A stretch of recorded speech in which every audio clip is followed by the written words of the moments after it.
Hey, howdy, what it do? My name is Jakai, Hi, yo. It's your boy D Blank. and we out here reading country stuff. You did? You know what it is. Getting right into it, man.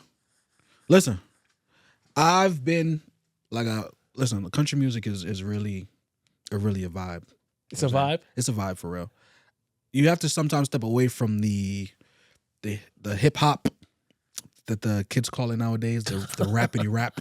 Country music is just the instrument they use, the soul in their voice, the stories that they tell. I love how honest it is. Like, I don't think there's another genre as honest. Well, you could argue with hip hop because they be self-snitching, but like country music, they be telling you exactly what they want, what they did, and it's all usually legal. Yeah, and it's straightforward to your point. Like in rap, you have to be like, oh, dang, he said that? The metaphors, Let me right? break that bar down. You know what I'm saying? But Yeah. in country, it's pretty cut and dry. Yeah, you know what? That's what I'm gonna start looking for. If there's any metaphors in country, like, did that go over my head? Like, hold on, let me look into that. Dang, you talking about his ex-wife? That's crazy. So today, got my boy Morgan Wallen. It's one of his newer songs. Album dropping soon. Here we go. It's called, Morgan Wallen. The song is called I'm the Problem. I'm the problem. Yeah. Immediately, I like it. I like it. Accountability. I like it. There is no video to the song, so I'm going into this strictly off interpretation. I'm going to read line by line, and we're going to break down each line. And when he say line by line, he's saying the lines that stood out to him. He's not gonna read the whole entire thing. No, not the entire song. There was one verse in particular that stuck out to me, and each line kind of holds its own weight. Let's get it. He says, I guess I'm the problem, and your miss never do no wrong. One more time. I guess I'm the problem, and your miss never do no wrong. Oh, I see. Yeah. I hate that. So he's saying, like, I take accountability, and you always blaming me for shit, but you got it. You got it. I feel like a lot of guys go through that. Definitely gonna break down this whole verse after the fact, of course. But Okay. line by line, let's break it down from your interpretation. I want to hear. You know what I'm saying? That's what I got. Yeah. If I'm so awful, then why'd you stick around this long? Oh man, he toxic. Yo, I want to just take back my previous statement. He is toxic because that's the number one line that people use who gaslight victims. Yeah. They say like, "Oh, if I'm so bad, why you still here? You know why I'm here. You made me depend on you. I quit my job. Like, come on, I'm a stay-at-home mom. That's why I'm here." All right, next line. And if it's the whiskey, then why you keep pulling it off the shelf? Oh, hold on. If it's the whiskey, why you keep pulling it off the shelf? Mm-hmm. So they into some kinky sex type shit. And he's saying like, if it's the whiskey, why you keep on hiding the whiskey and still engaging in this activity? Like, I really don't understand. That's what I got. All right, okay, I respect that. Next line. You hate that when you look at me, you halfway see yourself. Oh, I mean, that's what they say. They say partnerships, your partner is a reflection of, so whenever you going through something, when you saying whatever you want at your partner, it's like they're holding up a mirror. So they see themselves. So if she calling him selfish, it's because she really selfish. Oh, shit. So who the gaslighter? I don't even know no more. I'm confused. Last line. Yeah. And it got me thinking, if I'm the problem, well, you might be the reason. See, now again. Hold up. Yeah, Oh, man. Yeah. As My a whole. mind is blown a little It's bit. all over the place. Yeah. I'm not gonna lie. Because it went from like, he taking accountability to him being a gaslighter To him blaming her, to to him taking no responsibility. It's kind of all over the place. It's kind of like to your point, toxicity. yeah. The this is a person- toxic relationship. In this song, Morgan Wallen really, he's in a toxic relationship, and he may hate that girl. Yeah. You know what I'm saying? He might really hate that girl for real because at no point does he leave. Right, but what caught me is what's it off the shelf? What's she taking off the shelf? The whiskey, because she's saying so the way I read that was if you're blaming it on the alcohol, why do you keep pouring me more drinks? But it can also represent if you're saying these problems still exist, then why do you keep feeding into them? Okay. You know what I'm saying? Oh, that's a metaphor, John. Okay. That is a metaphor. That is a metaphor. Okay. That's a metaphor right so there. they're not into no kinky shit, you say? Nah, they just All right. Or I mean, two things can be true. it could be. Yeah. But it sounds to me he's highlighting the fact of if you're highlighting this is the problem, why do you keep pouring into it? Oh, because then that's so she like to avoid shit. Yeah. And that alcohol, you numb all that shit. You numb your emotions. That's another metaphor. Yeah. Okay. That makes sense. And that's the thing about alcohol. And I'm good. I'm happy that I'm sober is because you don't only numb the bad stuff, you also numb the good stuff.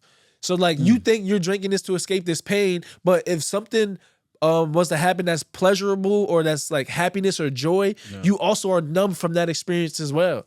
So it's a double-edged sword, they say. Facts. Damn. Yeah. Morgan, you got one. That last line where he said, and it got me thinking, if I'm the problem, maybe it's because of you. Well, you might be the reason. Damn. But like, why did you not leave her then? Because you like her because she is toxic for you. Who is the primary breadwinner? Maybe that's why. Maybe she the breadwinner. I mean, she could be. Yeah. But I believe the dude making the song is a breadwinner. Because he made the song? Because he made the song. No, he had to make the song. This was his last resort to get help. So he had to stick to writing paper like poetry. But to our point earlier about country music and I kind of keep overlooking it, this is straightforward black and white. You know what I'm saying? Nah, I don't want to say that. Nothing is black and white. There's always nuance. There's always nuance. You heard when you first read the joint off the shelf, what did I say? You thought there was some kinky stuff. So that's what I'm saying. There's always room. Because if we don't leave room for interpretation, then this show is not going to exist. Yeah. No. But I like the song. For me, I had that song on repeat for like an hour. Oh, damn. I'm not going to lie to you. That means you and your wife was going through something. Nah, it's just because Morgan Wallen makes a lot of songs. The songs I've listened to recently, he makes a lot of songs about just like breakup. Like, you know. Wait, so why is that why do you know that? Why you listen to breakup songs when you married? Like, come on. Because it's Morgan Wallen. Like, that's his type of. It's like people that listen to Jivion. Like, Jivion is all about. I see what you're saying. You Like, know that's his subgenre. That's his subgenre. Okay. Sam Smith. Come on, bro. You know what I'm saying? Like, I see what you're saying. Sam Smith He be getting in with the sad songs. Yeah, he be getting in with the Melancholy, song. Exactly. So Morgan Wallen is kind of my country version of Jivion's or Sam Smith's of the world. He's going through a lot. He's going through a lot of heartache, a lot of heartbreak. But just overall, Morgan Wallen is that guy. That's annoying though, because like I want you to do better, but not at the cost of making this type of music. Like if I know you for sad music, I don't necessarily want you to get happy because you're not gonna be able to produce this type of quality. I think that happened with like the Taylor Swifts too. Right, she get with the dude, and then the music is not like, come on, man, hey, break up. It's not hitting. It's not hitting like it's supposed to. So I'm looking for the breakup season. Yo, so would you recommend this song? Oh, for sure. I'd recommend. There's 4 songs on there, all fire so far. Oh, it's the project. album The project don't come out till May. Okay, we got like 35 songs in there. That's a lot, but trust and believe me, I'm gonna bump every single song on that project. 35? Country don't give a damn. Huh? That's a lot. He doing like some Chris Brown stuff. He trying to get nominated. He said one of these songs gonna go. They gonna hit for sure. But I would give that song like an 8.7 out of 10. I like it. The only reason I put it there is because obviously the context of the song. I'm not in that headspace, but just the overall production and the delivery of it, I really liked. Word. So, all right, cool. I'm now we're gonna get into our unrelated topic. So wait, shame on me. I ain't got the lyrics. Blame me, blame your mama. I don't know, but blame somebody. Life happens. Yeah, just like that. Life happens. So the unrelated topic is I struggled with my identity issues for a very long time. Like I've been around people who's been Haitian, I've been around Jamaicans, I've been around Polish people who know exactly where they come from. And I struggle with like, dang, where do I go from? I want to feel like I belong, right? But the whole time I've been American. I'm American. I'm like 5 generations in, and I'm trying to seek a deeper connection to something that I'm not even connected to. Like I did not me, but someone in my family did the ancestry thing, and it came back that they Nigerian. So you know how we are. If you Nigerian, I'm Nigerian. Yeah. So then, after finding out that information, it didn't make me feel any better. It was just like, wait, but how do I connect to them? Because I'm not over there. I know they got like groups and stuff, but I feel like a fraud almost. So I made a necklace. Word. And right here, man, you see my Nigerian flag necklace? That's a word, man. Oh, you said where? That's a word. Okay. I said where? Yeah. So you blind, bro? It's right here. And you got them glasses on. Specs. No, I respect it. I feel like a lot of the times, because we were called African American growing up, right? And then we always talk about our ancestry, how slavery and all those things come into play. So when you have people that take the ancestry or the DNA test or whatever, when it comes back that they're Nigerian or from Ghana or whatever the case may be, it helps to give weight behind the African part, Yeah. and then the American part later. And that's the complexity of the how brainwash. Yeah. Because like there ain't nothing wrong with being a Black American. Facts. But if like, especially this is what I'm learning, first generation Black people here, Yeah. if you say that you love American to them, they think you racist. They think you racist. I hate how we we're only talking about Black people because we're Black, obviously. We're not talking about any other culture per se.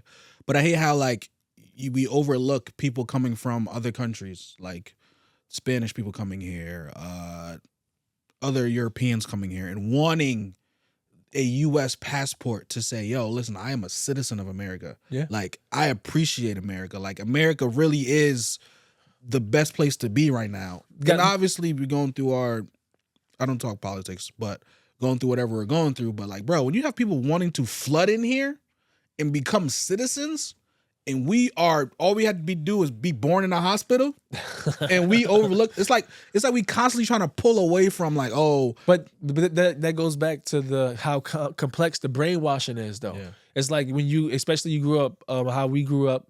And I say how we grew up. Like I grew up in the projects. I'm not sure exactly where you grew up, but maybe you can relate.